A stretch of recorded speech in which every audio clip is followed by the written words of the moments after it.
2015 Jeep Cherokee with the 3.2 V6 engine. Today we're doing an oil change. Over at our computer you can see that with the 3.2 liter engine requires 6 quarts of 5W20 full synthetic with filter, which obviously always recommended to do that.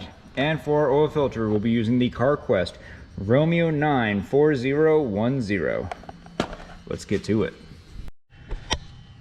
Alright, underneath the vehicle, we can see that there is a compartment here. Our cover is missing, but anyway, through here, you'll see our drain plug. It's supposed to be a 13mm, but if you look closely, it looks like the edges, I know that's dark and this is a useless point, but it looks like it's rounded off just a little bit. Maybe somebody put like a 14mm on there or something, but it's supposed to be a 13. So I'm gonna try the 13 real quick and see if that. Okay, yeah, 13 goes on. It's just a little bit snug. Still works. I'll let the customer know about that anyway, just to be safe.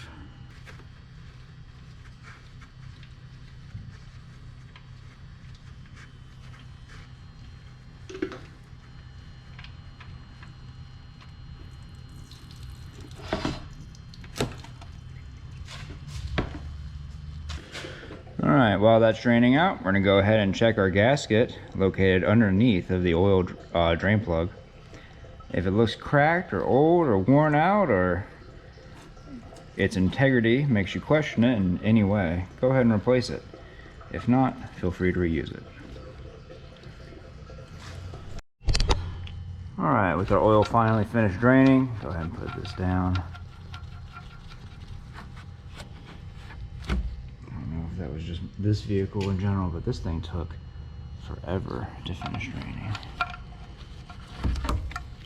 Put that down so you have resistance and give it a good hit. That's it.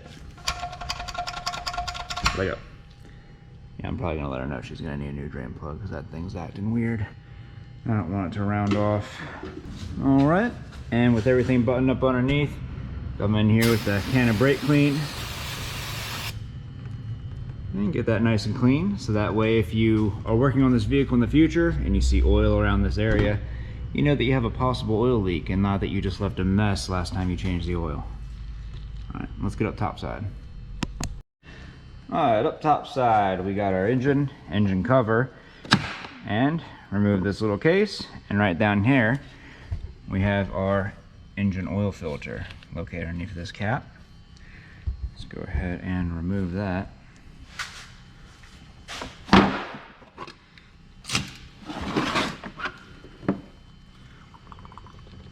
Start with a 24.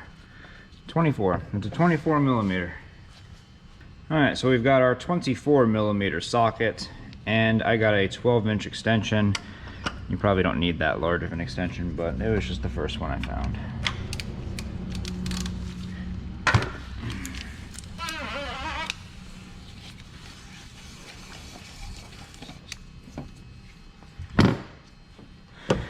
And doing the oil underneath first allows this oil filter housing to drain all of its oil out.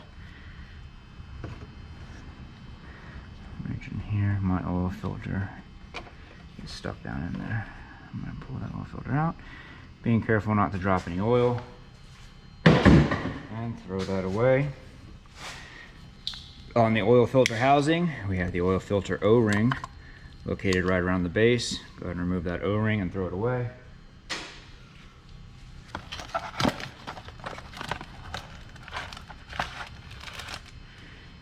And in our new box, we have the oil filter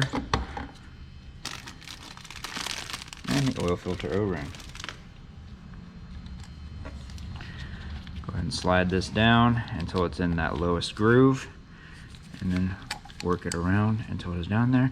You have some leftover oil on here, go ahead and use that to lubricate up that new O-ring and install.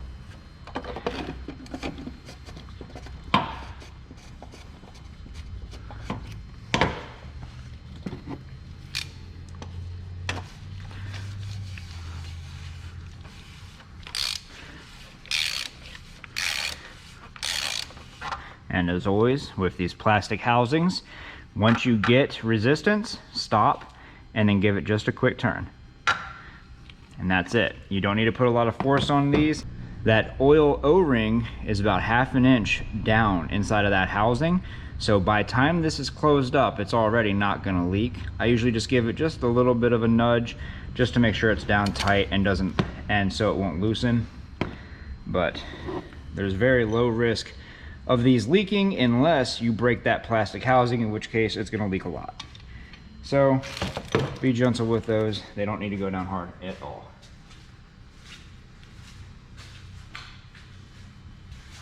And come in here with some brake clean.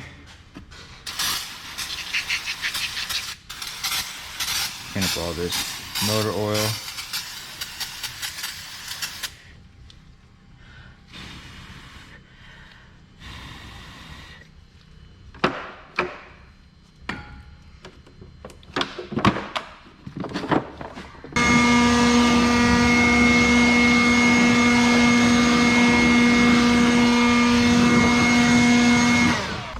Dry that up.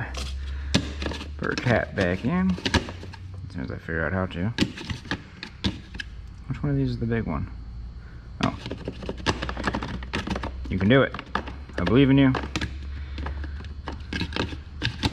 Okay. The lettering goes this way. Alright, so I might have made a mistake and accidentally stopped recording when I meant to record, but go ahead and add your engine oil. Your oil cap is right here, so I'm just going to record me saying this so I have something to put in place of it in case I did mess this up. And let's go ahead and close the hood and move on to the oil life reset.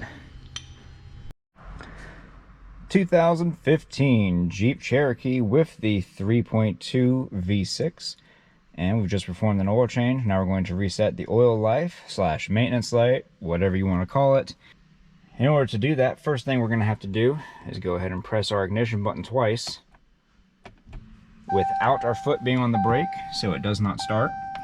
Let it go through its beginning animation, and once it gets here and lets us take control, we'll be utilizing this dial pad right here, and we're going to scroll down to vehicle info. Oh, there it is. And scroll over until we see oil life. Then we hold the OK button, and the oil life has been reset to 100%. And then you can just back out and put this on whatever information as you please. And that's pretty much it. If this video helped you out, leave a like. Don't forget to subscribe. We will see you all next time.